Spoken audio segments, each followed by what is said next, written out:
Good morning, good afternoon, good evening, everyone watching this live podcast. As you are joining in, please comment and as you are joining in, please comment on the comment section. Drop an emoji. As you are coming in, drop an emoji. Good morning, good evening, good afternoon, everyone, wherever and whenever you are listening or watching this live session. As you are joining in, please comment with good evening, Mr. Paul. Please comment your name and where you are chatting from. Comment your name and your state.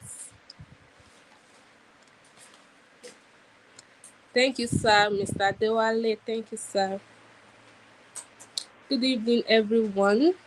As you are joining, please send your favorite emoji and comment your name and where you are chatting from. Good evening, sir. Good evening, sir. Mr. Paul is chatting from Ekiti. Welcome, sir. Welcome, sir. So, welcome, sir. Good evening, everyone. Mr. Raphael from Lagos. Welcome, sir. Good morning, good evening, good afternoon, everyone, wherever and whenever you're watching this live session. My name is Ifeoluwa Oluwamurewa Akinpelu, and in today's episode, I'm super excited to be having this again. And in today's episode, we'll be talking about the act of closing big deal. The act of closing big deal.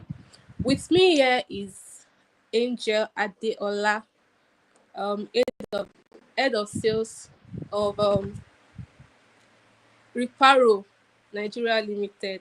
Reparo. I hope I got it right, ma. Hello, ma, are you Yes, there with me? yes, you did.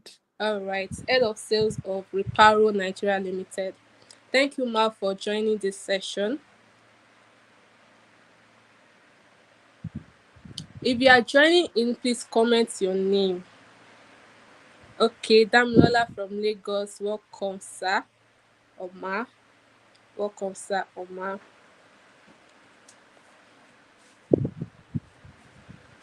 So please let's share the link to our social media handle. Let's share the link. Let's share the link to our status. Let's share the link to our Instagram, Facebook, so that people will be able to join and benefit from this lecture.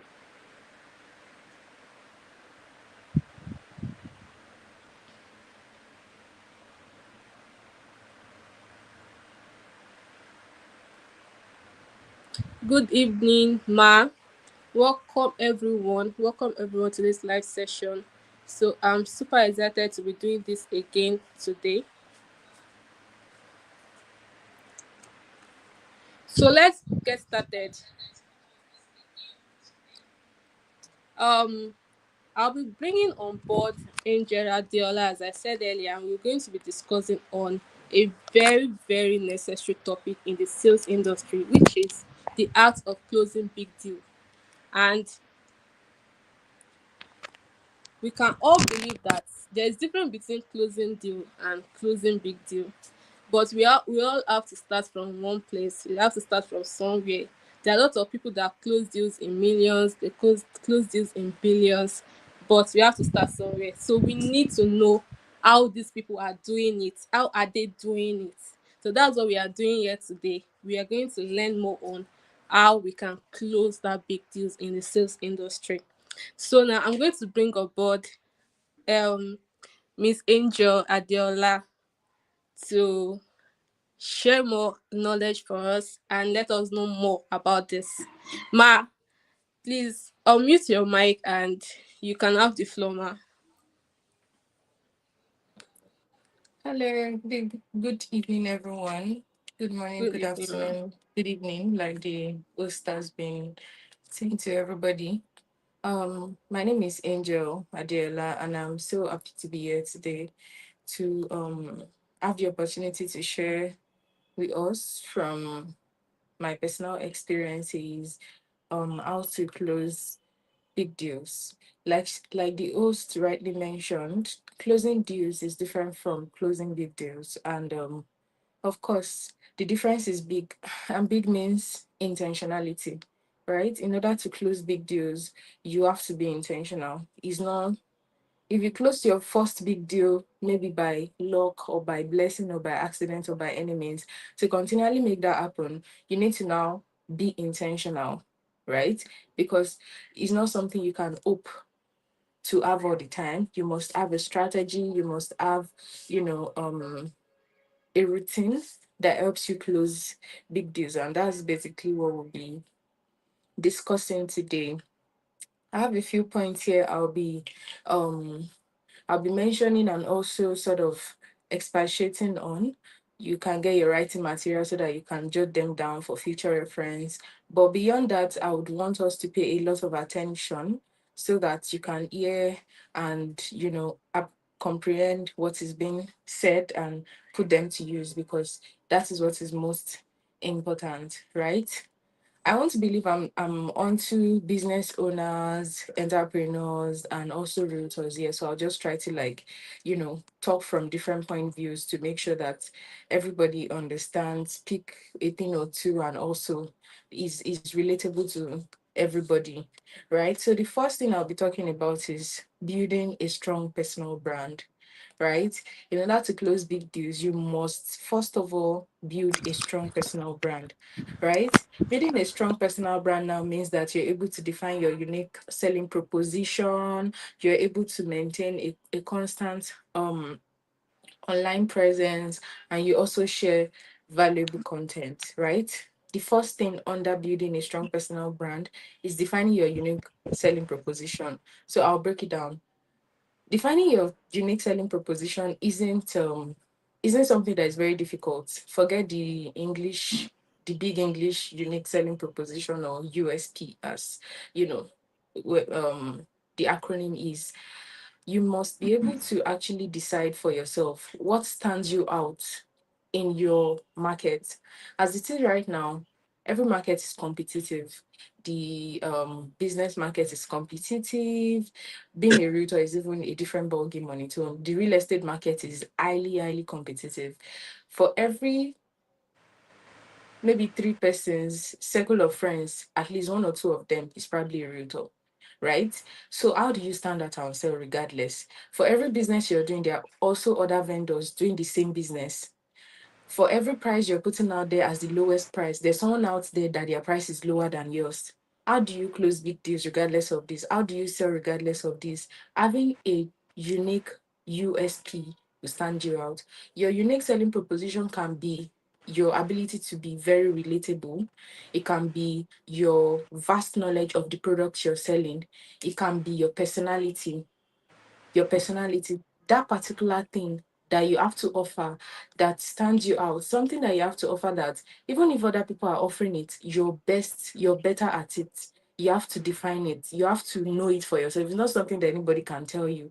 It's not something that anybody can um define for you. It's something that you have to sit down with yourself, reflect by yourself, sit by yourself, get your pen and paper if need be, write down your unique abilities, write down the things that stand you out, then look at a particular one or maybe one or two that stands you out and then capitalize on that, right? I'll take myself for example. I'm a realtor, I sell real estate. Um a very major one for me is my ability to maintain relationships. I'm relationship driven. And what that means for me is that not only do I sell real estate to my clients, I'm able to stay in their life. I'm able to keep up with them. I have clients that what they are going to have for dinner today, I know it. We have gotten to that level where they tell me practically everything about themselves, right? I'm very relatable, I'm very jovial, I'm very interested in their life, right? I relate to them so much. I check on them from time to time. I make sure that they are fine. If there's anything that they need, if I can, I make it available for them. That's my own unique um value proposition, my unique selling point, being relationship driven. For you, it might be having a good knowledge of the product you sell. Say your let's say your what business can I use for an example now? Let's say you're into sales of perfumes, for example. Let's say you're a perfume vendor. For you, your unique selling point might be that you have very good knowledge of how perfumes are made, or how perfumes should be layered, or how perfumes are combined, You have that. So every other person sells perfume. Some persons just sell perfume because they want to make money. For you, your unique selling proposition can come in form of having good knowledge of how perfume should be layered, right? That now is what you sell to your audience. When people see that, okay, this person actually has a good knowledge of this, they come to you. Your chances of selling goes higher. If someone was going to buy perfume of say 50,000 naira from you before, and you get to talk to them about how they can layer it to another perfume and it will smell different, they can decide to buy more than that from you. That helps you sell more. That's your unique selling point. I don't know if we're together and anybody's getting me. Good, good, Yeah. good. So the second point I'll be talking about under building a strong personal brand is maintain a constant online presence. As an entrepreneur, as a realtor, as a business owner, you cannot but be present online. We live in a digital world now. We live in the computer age. There's nothing you want as much as, of course, there are people who make money offline. I mean, at the end of the day, the deals that are closed, the deals that you close, most likely the products or services you'll be delivering will be done offline. But most of the time, most people get to see you online, right? So you cannot afford not to be present online. You cannot afford not to be present online. As a business owner, it's not you that will be present only twice a week. You're online on Monday, you're posting because of Monday, new week, new you. You have fresh energy. You want to come and bamboozle everybody. You post, you post, you post. And then the next time you're showing up is on a Thursday. Um no, no, no. The next time you're showing up is on a Saturday. Weekends are for shopping. Who are you deceiving? You think that people are waiting on you? You think people are waiting on you to buy from you? There are so many other people out there that are consistent that they will buy from. So you cannot afford not to be present online as a business owner. You cannot afford not to be present online as a realtor. You cannot afford not to be present online as an entrepreneur. These days, most of the things that happens online. So you cannot afford not to be present online. And I will help you. Instead of trying so hard to be present on every social media platform that there is, look for one or two or three that works best for you and stick with those. Look for the ones that work for you and stick with those. You don't have to be on YouTube, Instagram, Twitter, TikTok, Snapchat, Facebook. It will wear you out. How many is your body? At the end of the day, you are the accountant, you are the content creator, you are the marketer, you are the delivery person. How much can you get done? It is a lot, right? So just choose which of the platform works. If you know WhatsApp is that platform that even if they wake you up in the middle of the night, you can start posting, you can interface with people. Stay with WhatsApp. Stay with WhatsApp so that you can be present Monday to Sunday or Monday to Friday, however it works for you, right? Choose platforms that works for me. As for me now, as a realtor, the platforms I use most, I use WhatsApp. WhatsApp is like my living room. I use WhatsApp a lot. I use Snapchat a lot, and I use Instagram sparingly. You see Snapchat, you see WhatsApp, every single day you see me on those platforms. I will post. No matter what happens, no matter how bad it is, you see me on WhatsApp. I will post on WhatsApp. So choose what platforms works best for you and stay with it. If you know it's Instagram, make sure that you upload your Instagram story every day. Make sure that you post on Instagram maybe 3 to 4 times a week, however it works for you. Choose which platform works best for you and stay with it. You cannot be present on all the platforms, but choose the ones that work best for you and be consistent on those ones. That will help you, right? Share valuable content. That's the next point I'll be talking about. Share valuable content. The next point I'll be talking about under building a strong personal brand is sharing valuable content. Please share valuable content. So when you have decided which of the platform works best for you, you now have to put out valuable content.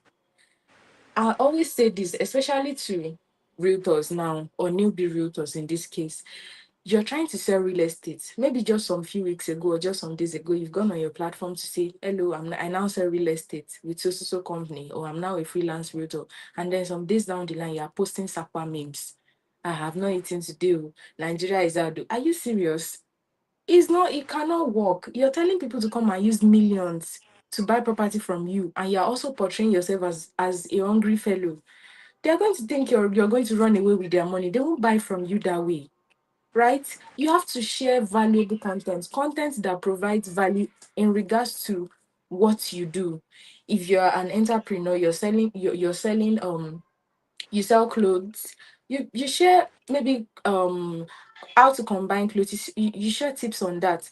You're a realtor, you share tips on how to not be scammed while buying land or while buying a house. If you're what's it called now, if you're a hairstylist, you share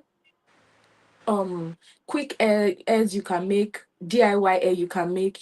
Just make sure that whatever you're doing with any of the platforms, you're sharing valuable content that will make people follow you. If you're using any of these social platforms that requires people to follow you, you want to share content that will make people follow you. You want to share content that will make people engage with you. You want to show your fun side as well. Some of you are too serious online. You just want to post about your product alone. You want to post about your services alone. Sometimes be expressive. Post fun things. Post, content that are engaging. People will engage with you that way because most of the time, right? The world we live in now, people have very short attention span. You want to educate people on something you do, you are making a 10-minute video. Who will watch that? At this age and time that people just want to watch 5 minutes TikTok video and scroll on to the next one. No. So you have to make sure that you're providing valuable content and you're also sticking within the time frame that people would pay attention to you. That's very, very important. The next category of things I'll be talking about is under mastering the art of networking. Master the art of networking. As a business owner, you're not the one that goes out to an event. I mean, it's weekend now, you probably have 1 or 2 events to attend, and you're just sitting down in your corner. Once the event is done, you carry your bag, you go home. How are you going to meet new people? You are a business person, you're claiming you're an introvert. Is it your couches in your living room that will buy from you, or your curtain that will buy from you? You can't do that. You have to network. Once you are outside, once you are somewhere, you have to make an effort to meet people. You have to make an effort to meet people. Expand your sphere of influence. That's the first thing I'll be talking about under this. Expand your sphere of influence. Expanding your sphere of influence now mean that you're talking to new people, you're making new friends, you're taking an interest in people, you're exchanging contacts with people, you're making people follow your pages, and you're doing the same as well to reciprocate. You have to expand your flow of your sphere of influence, because the people that you know right now will buy from you, yes. But what happens when all of the people you know right now have bought from you? Who are the next set of people that will buy from you? Right? You have to make sure that you're meeting new people, you're making new connections. When you have now done that, the next thing is leverage referrals. Leverage referrals. The people that have bought from you now, you can now ask them, "Oh, my service is my product. Are you satisfied with it? Yes, I am. Then you proceed to ask, do you have at least one or two people that may like this thing I do, that may be interested in this thing I do? They drop their friends' numbers or they drop their friends' handle and you follow up with them. And who knows, you close deals from there. You close deals from there, right? Say, for example, you're a realtor, you sold a property to someone, the person bought it, you've built a relationship with them, you now like frequently talk with them, and then that's not the end of that relationship. Do you know that study has it that for realtors now, for real estate, for every single client that you close, the client has the capacity to bring you 20 more deals. For every one deal that you close, there's potential of 20 more deals from that one deal. But how are you going to make that happen if you're not even relatable to the person that have bought from you? Some of you close deals and that's just the end. You're not going back to check on the client, you're not going back to check on your customer, you're not going back to know if they're even using the products. Now that's for people who sell products. Say you're into production of skincare materials or skincare products. You're into production of skincare products. You sold to your customers, they've bought from you. You've not even gone back to check if they are using it or not.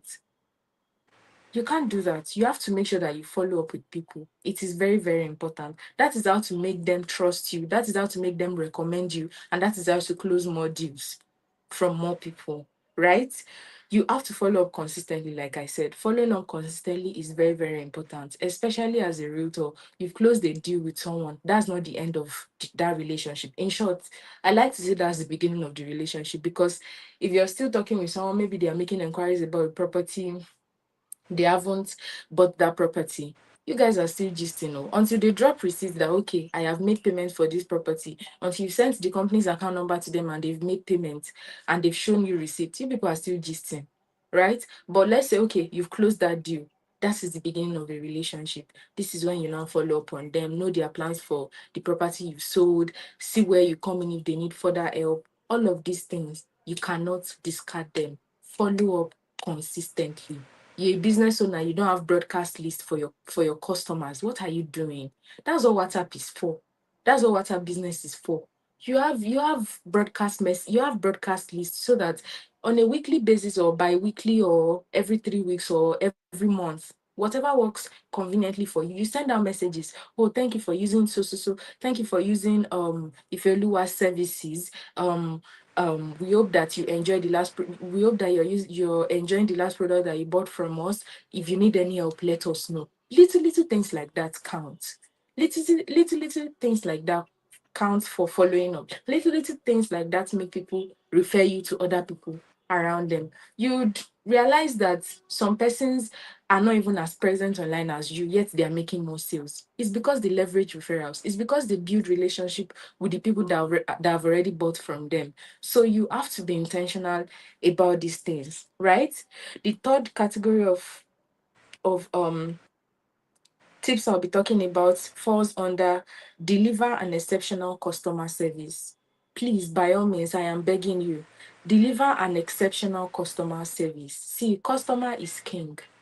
Customer is king, and you have to treat them like kings.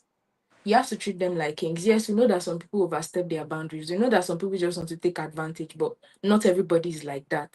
So you have to be very, very intentional with delivering exceptional customer service to your customers. That can come in form of listening and educating them. Someone have come to you, maybe you're particularly rendering a service now, or maybe you're selling product, or maybe both. They've come to you that okay, say for example now as a realtor, someone have come to you that I want to buy land, but that land I'm not ready to develop it until 5 years Mm. time, and you're taking them to a location that they must develop within a year, or the land will be revoked from them just because that's what you have available and that's what you want to sell, and because you have a sales target to meet. That's not how to go about it. First of all, that is probably going to be above their budget. Second of all, it doesn't fit into their long-term plan. Right? You're sabotaging your relationship with a customer when you don't listen to them. Because when you don't listen to them, you don't know what their problem is. You don't know what their problem is, you cannot solve their problem. You're not solving their problem, you're indirectly chasing them away. Right? You can close on a deal but lose a customer.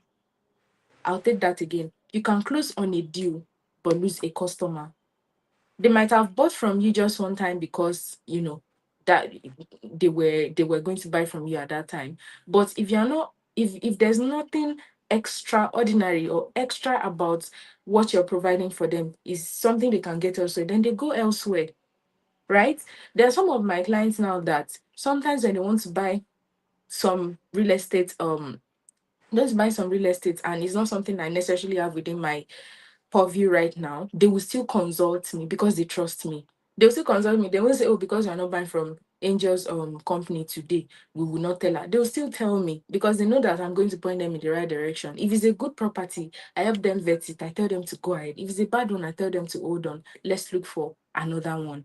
Right? You're selling let's say skincare products. Someone comes to you that they have acne on their face and they want to clear it off, right? And they want to clear it within 1 week. And you know that's not possible. There's no need to lie to them. Just tell them this thing will take time. Oh. This thing will take at least 3 weeks to 1 month before you start seeing result. Oh. Right? Let them understand that what they're about to use is going to take time. Let them understand the in and out of what they're about to use. So that way they will know that you're being sincere with them. That way they will come back to you next time. That way nobody would have deceived anybody. Right? These are things you want to do. Listen and educate. Sometimes you just want to sell, sell, sell, sell, sell. You're not listening. Right? Again, you can close on a customer. You can close on a deal but lose out on a customer. But a way to avoid that is listen and educate, right? The next thing I'll be talking about under delivering an exceptional customer service is be available and responsive. Be available and responsive. Recall when I said some persons are present on Mondays to post their product, and the next time they are coming online is on Saturday. If inquiries come in between sometime between that Monday and Saturday, and you are not there, what do you think will happen? You miss out on that deal. So you cannot afford not to be available. You are a business owner and you are switching off your data. Why? Why are you switching off your data? Why are you turning off your data? You don't want your data to finish because data is now expensive. You cannot, you want to close big deals, you have to think big. You have to think big. You have to think beyond your current situation. You have to make sure that you are available because at the time when they are making inquiries concerning the services you provide or the product you're selling, they probably want to make a buying decision. They probably want to buy at that time. And if you're not available, they'll buy from someone else. Don't think they'll wait for you. They'll buy from someone else, right? Or maybe you're available and then your phone is on DND. You're a business owner, your phone is on DND. I don't understand. Why is your phone on DND? People are trying to reach out to you to make findings about the product you sell or the services you provide, but they are not able to reach you because your phone is on DND. It's people who have made it in life that have their phone on DND. You are still suffering. You're trying to make money. Why is your phone on DND? Why is your phone on? Remove your phone from DND. Let people reach you. Let people, because let's say for example now someone is somewhere, they are talking with their friends and they say, oh, and I want to buy land though. I want to buy like 2 plots of land. I want it to be a land banking sort of thing. It's not something I'm ready to develop now. Oh, there's someone I know. Angel. Her name is Angel. She sells real estate, and then they are calling me and my phone is on DNG. They'll call the next person, and if that person is available, I've lost out on that deal. Or they want to buy perfumes. They are calling you, Ifelua, I want to buy I have someone that sells perfumes. Oh, you want to buy perfume? I have someone that sells perfume. Let me call her for you. They are calling, your phone is on D&D. They'll buy from the next person that is available. Right?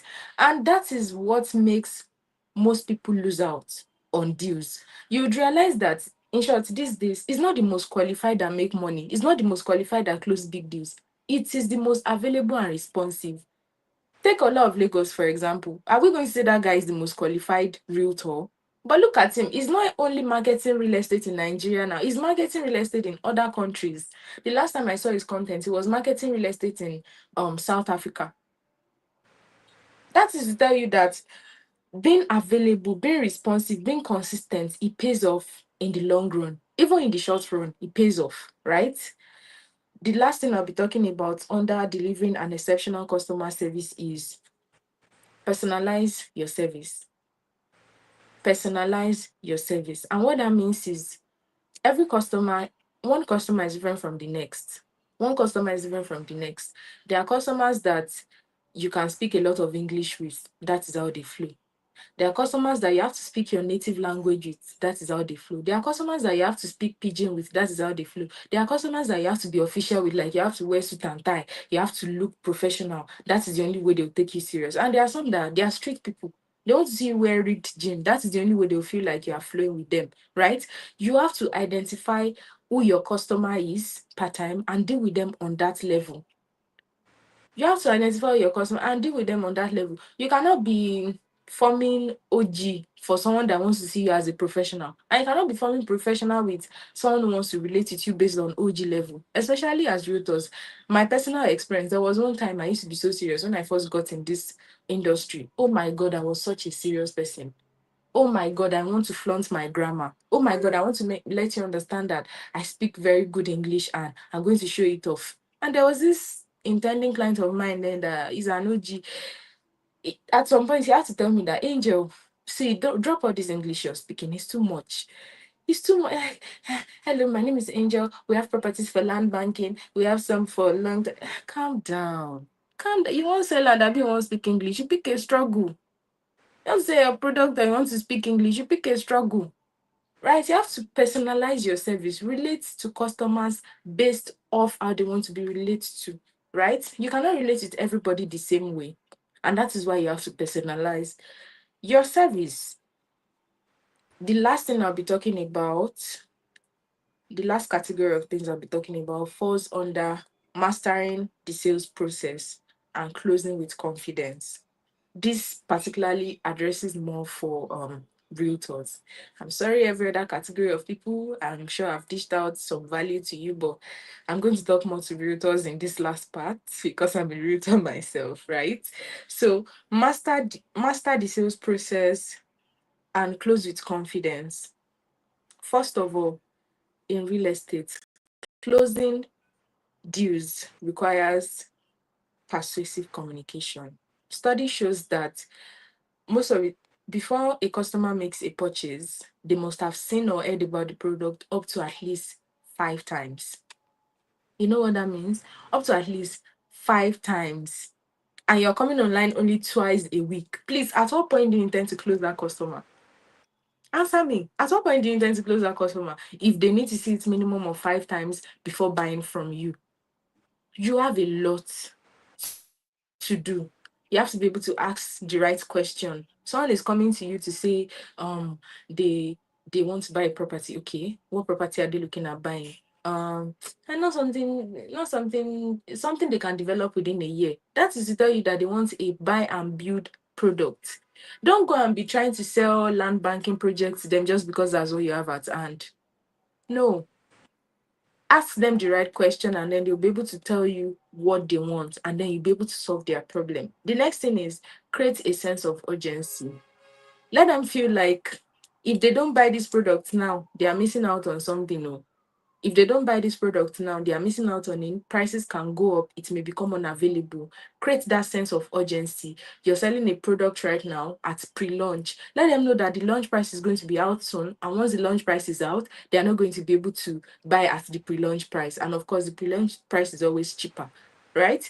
Create that sense of urgency so that they can buy now. Because sometimes people want to buy from you, but not necessarily now. Your power or your persuasive skill now comes in making them buy it now because you have to sell now because you want to meet your target now, right? So you have to be able to create that sense of urgency. The next thing is overcome objections.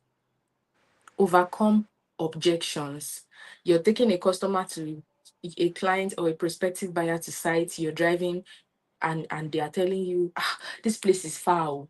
That's an objection. This place is far. You ask them, far from where? Okay, this place is far. Far from where? How do you mean far? Do you mean far from civilization? Do you mean far from where you see yourself having a land banking project? Do you mean far from the last property that you bought? Far from where? Let them define what they mean by the statements they make to you, or they make objections like, the price is too high. The price is too high doesn't they are not trying to tell you that your property is expensive. They are trying to tell you that my budget, this property you're proposing is above my budget. I don't have up to that money as at now.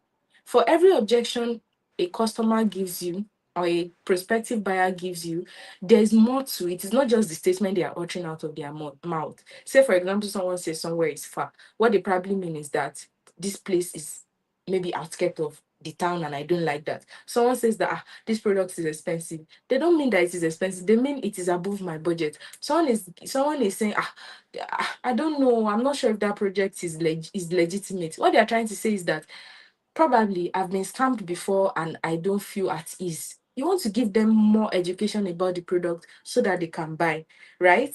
The last thing I'll be talking about under the is follow up after closing. I mentioned it earlier. When you have closed a deal, the last is not the last is not the last dealing you should have with the client. In short, it's the beginning of a relationship, right? Closing a deal is the beginning of a relationship because now you have closed the client. You now have a client to yourself. They can buy from you again. They can refer you to other people as well. The close of a deal is the beginning of a business relationship. So you have to take it seriously. I hope that with these few points of mine, I've been able to touch here and there for business owners and entrepreneurs and realtors as well, on how to close big deals. And I hope that the few points you've heard and the ones you've jotted down would help you close big deals going forward. Thank you very much for having me.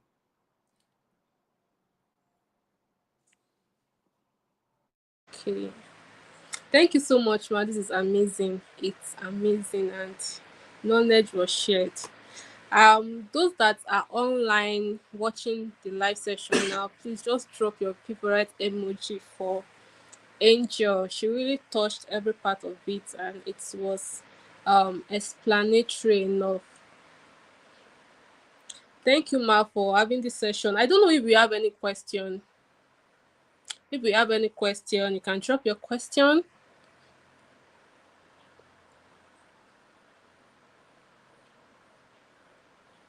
For those that are still online with us, do you have any question? Do we have any observation or contribution? Okay, I think we don't have any.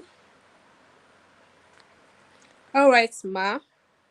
Thank you so much for um your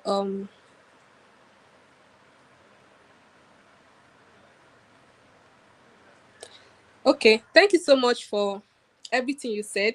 Okay, I just want to mention some of the things you mentioned. You said we should have a strategy routine, we should share valuable content, mastering the act of networking, and you emphasized on personal relationship with your clients. Very, very important. For Thomas, he said okay, I think he dropped his favorite emoji. Thank you, sir, for staying to the end. Thank you, sir. And Mr. Adewale, thank you, sir, for staying to the end of this um, session. As I was saying, you said we should deliver exceptional customer service, and you mentioned lots of points under that. And lastly, you talked about mastering the sales of um, sales mastering the sales process and close with confidence. So for realtors, which is to ask your clients question, know their mind, don't just be talking, ask questions also. Then sense of urgency, overcome objective, overcome some questions they question and comments they give, then follow up after closing. You have to follow up, so that's very, very important. Some of we realtors, we just what we just want is to close the deal, and that's all. That's not it though. That's just the beginning. After closing the deal, you need to follow up, build that relationship, personal relationship with your clients. It's very, very important. So thank you so much for waiting to the end of this session. Thank you, Miss Angel Adeola, for this amazing session. It was really amazing. Thank you for those of us that joined. Thank you, sir. Mr. Paul, thank you for joining. Mr. Adewale, thank you for joining. Mr. Raphael, Miss Deborah, thank you for joining. Miss Peace Ajifo Baje, thank you so much for joining this class. Miss Zainab Adedoyin, thank you so much for joining. And for those that did not comment and we don't know if they we don't know their name, so thank you all for joining this class. Thank you for joining this live session, and we'll see next week to have an amazing session again with um our hosts, Abby. So we'll be dropping the flyer and also the link as always every weekend. And we know this session is always every weekend. So see you guys next week and have a wonderful weekend. Thank you so much for joining. Bye.